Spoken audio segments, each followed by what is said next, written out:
Nobody heard screaming. Maybe the girls didn't scream, couldn't scream, or didn't have a chance to scream. Or maybe their cries were snatched away on the winter wind. Their fate was sealed the moment they slipped through the fence and onto the wasteland. They didn't suspect the man who'd offered them shelter was a psychopath, and among those dark ruins, death was waiting. I tell you what, Jack, it's a while since I came down here. In fact, probably 2007 when I was working at the BBC over there. The Great Northern Railway warehouses in Nottingham were built in 1857. But 160 years later, the railway was long gone and the warehouses were in ruins. The surrounding area was redeveloped. The old station building became a spa. It's just over there, to my right. A cathedral of health and fitness, where beautiful people in designer sportswear exercised in comfort. Outside, it was a different story. Arsonists set fire to the derelict warehouses, so barbed wire went up to keep the people out. But the fact was that people lived among the ruins, invisible people, who saw nothing of the millions of pounds that poured into the area. They took drugs to numb the cold, to feel human, or just to feel nothing at all. People froze and starved 100 yards from where others burned off their excess calories and swam in a heated pool. It was hardly surprising that when the murders started, nobody had seen anything. Welcome to another Psycho Killer true crime investigation. I'm Simon Ford, and I'm joined by fellow journalist and broadcaster Pip Watts and former major crime detective Jack Morrell, who's here with me on location. We're looking into a series of 3 murders that shocked our home city between the 31st of December 2004 and the 1st of February 2005. Nottingham is known as the Queen of the Midlands, but at that time, the city had a growing homelessness problem. And in my police experience, people who live on the streets and sleep rough are, by their circumstances, among the most vulnerable members of our society.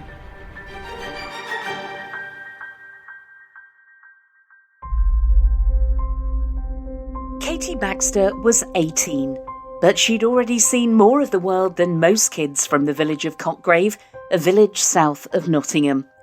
Katie lived in Nigeria when she was little. The Baxters moved back to Cockgrave when Katie was old enough to start school. Katie always stood out. She made her own rules. She was involved with the local community. When she was older, she became treasurer of a group called Kids Improving Cockgrave. But after splitting with her first serious boyfriend, Katie couldn't face being in Cockgrave. It's fair to say she had a broken heart, so she moved out. Sometimes she stayed with her older sister a few miles away in Gampston. But at the end of 2004, Katie was living at the YMCA in Nottingham. Before long, she was sleeping rough because that's what her new friends were doing. Katie was from a stable home. Her brother and sister still lived with their parents, and they all wished Katie would go back eventually. Then, on the 27th of December 2004, Katie ended up in the emergency room, having stitches in her mouth and nose. Her dad, who picked her up the next morning, said Katie had been assaulted by a homeless man called John Ashley, or Cockney John. Katie went to her sister's place in Gampston to recover, but she left on the night of the 29th of December. It was the last time the teenager was seen alive. Katie was a fan of the Nottingham Panthers ice hockey team. In fact, fan is putting it mildly. She never missed a game. So when she stopped turning up for matches, her parents got really worried. Then, on the 25th of January 2005, they heard some news that filled them with dread. The police had found the body of a young homeless woman in a burnt-out flat. It was a regular shout for the local fire service. One of the disused flats in a part of the St Anne's estate had gone up. A 1970s development of modern maisonettes was now a run-down neighbourhood and a regular haunt for drug addicts, dealers, pimps and prostitutes. The flats on Marple Square were due to be pulled down, but some still had gas and electricity. Homeless people sometimes went there to keep warm. Sex workers used the flats for business. It was, as a homeless person once told me, a shithole, but it was better than dossing down in the Great Northern Warehouse. In the middle of that freezing January night, the fire service turned out, and the first crews to get there were greeted by a fierce blaze. It was daylight before they could get inside, and that's when they found the charred remains of a human being. The police used dental records to identify her. Her name was Ellen-frith. She was 25 and from Chesterfield in Derbyshire. The pathologist concluded she wasn't killed by the fire. She'd been dead before it started. Ellen-frith had been strangled.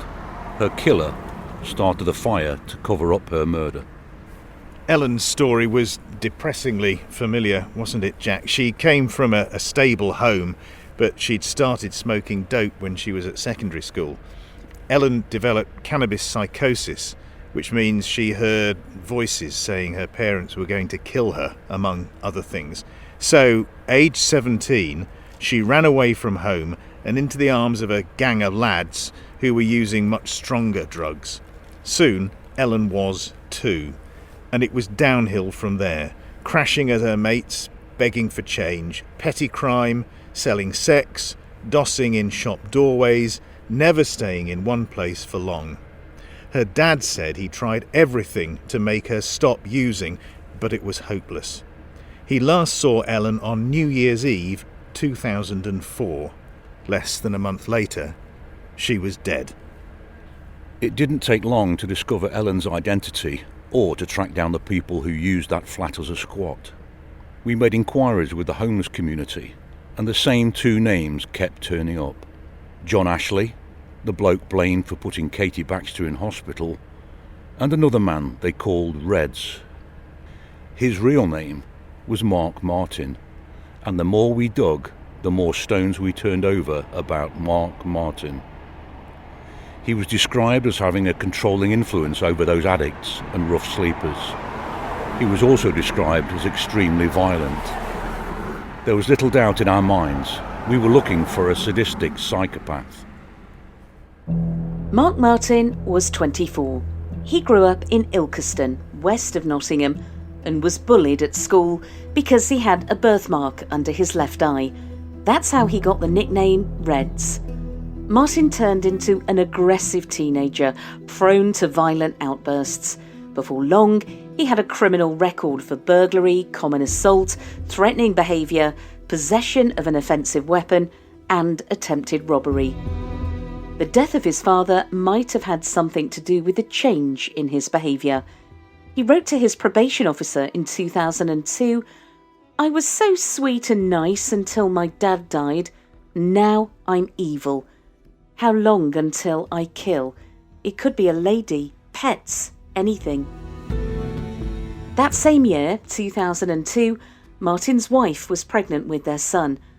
That didn't stop him from grabbing her by the throat, hitting her and threatening her with a Stanley knife. The abuse got worse after the baby was born. In October 2004, the police arrested Martin on suspicion of beating up his wife. She had a black eye, a split lip and bruises around her neck. A day later, Martin phoned the police emergency number, begging to be locked up before he did something he'd regret. He feared he'd end up killing someone, most likely strangling his wife. In the end, he left his young family and started living on the streets of Nottingham. Mark Martin was an unlikely member of the homeless community. For one thing, he had a home to go to if he wanted a shower or a change of clothes. He didn't have addiction issues, No, his motive for getting involved with the homeless was more sinister. Martin was like a lone wolf, relentlessly tracking its prey, slinking through the shadows, watching and waiting. Mark Martin preyed on the weak and vulnerable, and he had a couple of henchmen. John Ashley, who beat up Katie-Baxter, and Dean-Carr, another nasty piece of work. These men were drawn to Martin. Once in his orbit, they found it hard to break free. Between them, they ran a kind of protection racket. Homeless people who handed over their benefits got a pat on the back. Those that didn't got a fist in the face, a boot in the guts, or worse. Reds got a fearsome reputation for violence. If one of his sidekicks was around, you could bet he wasn't far behind. Homeless girls found there were other ways to pay if they didn't have money. Martin had a tent in the ruined Great Northern Warehouse, and we're standing directly in the shadow of that building right now. The people who used the health club just there on the other side of the car park never knew it. But out there, 100 yards away among the rubble and the wraps and the used needles, Katie-Baxter was tucked up with Martin in a stinking sleeping bag. 18 years old, naive, trusting. The lamb lay down with the wolf. It was the last anyone would see of her. Jack, you've covered so many cases like this in the course of your police career. As journalists, Pip and I tend to talk about homeless people having chaotic lifestyles. Just give me an idea, a flavour of what a chaotic lifestyle is for a homeless person. Yeah, I think we see their lives as chaotic, but there's almost a strange, simple structure to their lives. They look for places like this, where we are now, somewhere where they can doss for a time, somewhere where they can feel they've got some control over it and where they're safe to use the drugs, etc. But these places are only there for a short time. Somebody will come and either secure it, or the authorities will find out about them, or even their own ilk, other homelessness people will find the place as well, and there'll be problems caused, so they'll move on. It's that transient lifestyle. They're just looking for the next place to doss.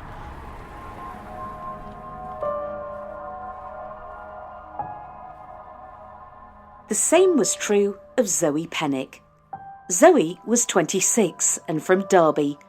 Her dad told the local paper she was a bright, bubbly, generous girl who loved to sing and dance. But Zoe started getting into trouble after her parents split up. It was just a bit of weed at first, for a laugh. All her friends were doing it. There was no harm. But soon she was on the hard stuff. At 16, Zoe moved into a hostel in Derby. She was arrested for shoplifting. She got pregnant and had a baby boy in 1996. Being a mum seemed to calm her down. She had another baby in 2002. But 2 years later, she was sleeping rough. It was her choice. Her dad tried to reason with her, but Zoe packed up her stuff and went to Nottingham. That was in December 2004. A few weeks later, her family reported her missing. Because of local police knowledge, we didn't take long to track down the people who used that squat in Marple Square, including John Ashley and Mark Martin. Their names came up again and again in interviews with other homeless people. One person described how he saw Martin in an alleyway after the fire. Martin told him he'd strangled ellen-frith because she wouldn't lend him a tenner. Another witness overheard Martin telling another man he'd killed a girl and had to go back to the flat to burn her body. Within days, we had enough to charge both Mark Martin and John Ashley with murder. Despite many of the witnesses being in a mess emotionally and having these chaotic lifestyles, we found them in their hidden underworld thanks to the other agencies and to those uniformed cops who knew their habits and knew their routines. The murder of ellen-frith shone a light on other missing persons in Nottingham involving the homeless community.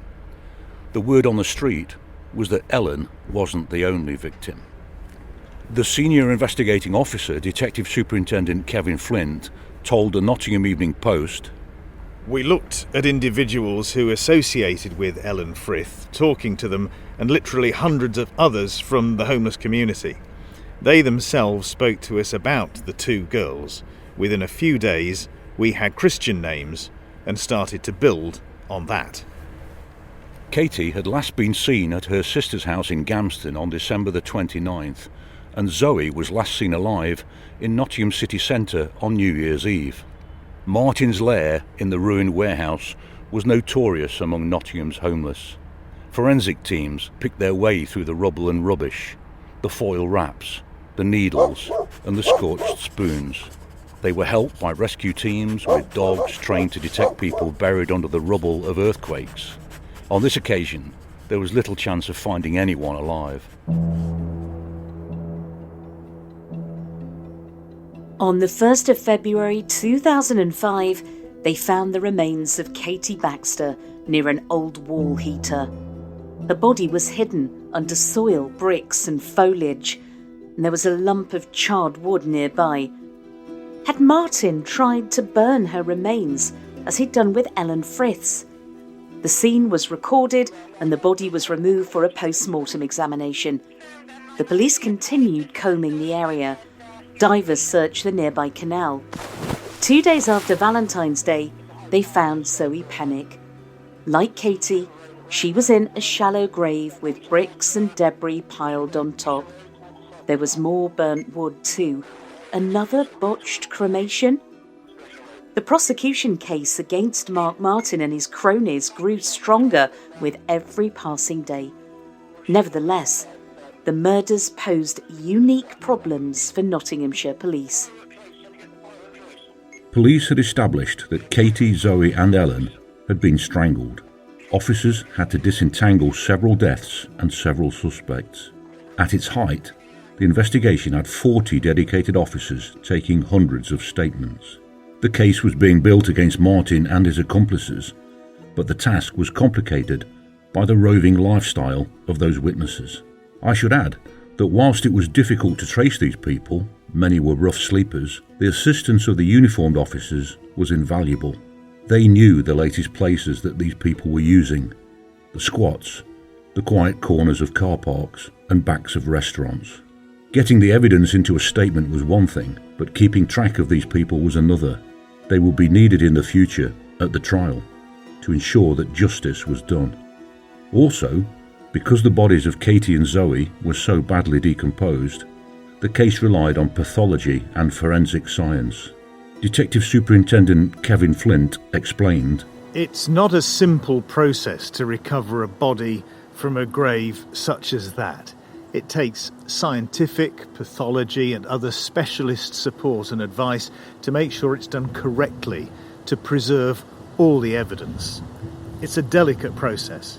And crucially, police spent 2 weeks getting the witness who'd spoken to Martin in prison to come to court.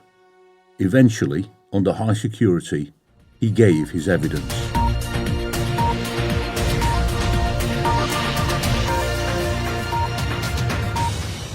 The trial at Nottingham Crown Court began on the 16th of January 2006. The prosecution painted a picture of a deranged man who had brazenly boasted of being the city's first serial killer. Peter Kelson, prosecuting, told Nottingham Crown Court, "Martin seemed to be glorying in his notoriety. You will hear evidence that he was relishing the prospect of being known as Nottingham's first serial killer.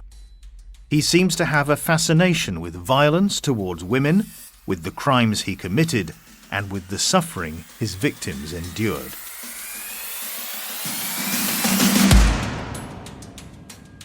Once in the dock, however, Martin's desire to go down in history as Nottingham's first serial killer deserted him. He and his co-accused all pleaded not guilty. Maybe they thought that the prosecution witnesses would have no credibility, or they just wouldn't turn up at all.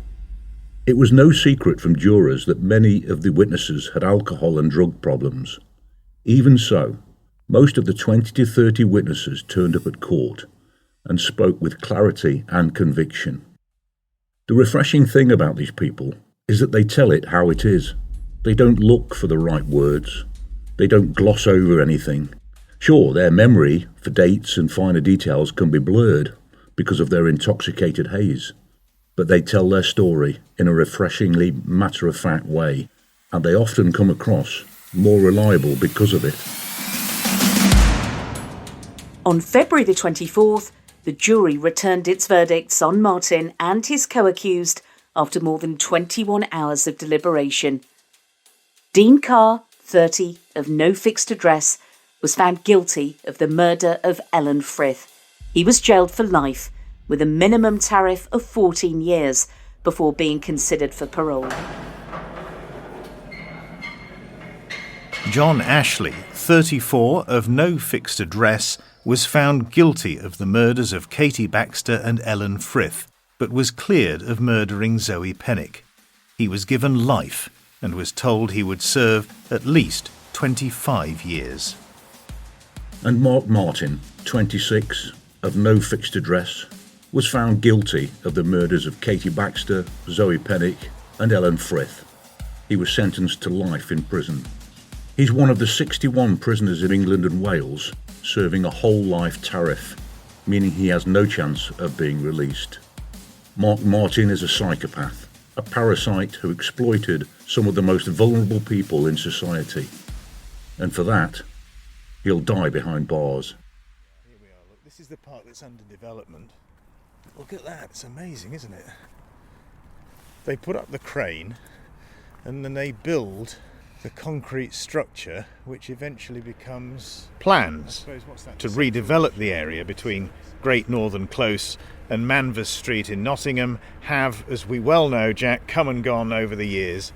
But in the spring of 2022, almost 2 decades after Mark Martin's killing spree, planning permission was granted to build an 18-storey hotel and new homes on the site that includes the Great Northern Warehouse. And if I look behind me, I can see the huge concrete structures and the cranes that are being used to assemble the skeleton of that enormous hotel. Yes, and then on the other side we've got these Victorian warehouses that we've described to you before, and we think it would be fitting to include a memorial here. Maybe just a simple stone in the wall dedicated to the memory of Katie-Baxter, Zoe-Pennick and ellen-frith, something that would grant them, in death, the respect that they were denied in life. You've been in touch with the developers, haven't you? Just tell me a little bit about how that conversation has been progressing.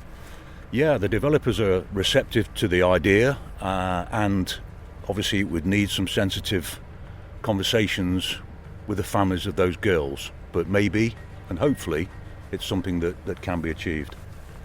We'll keep you updated here on Psycho Killer. Any developments in this story, you'll be the first to hear them. Thanks for listening.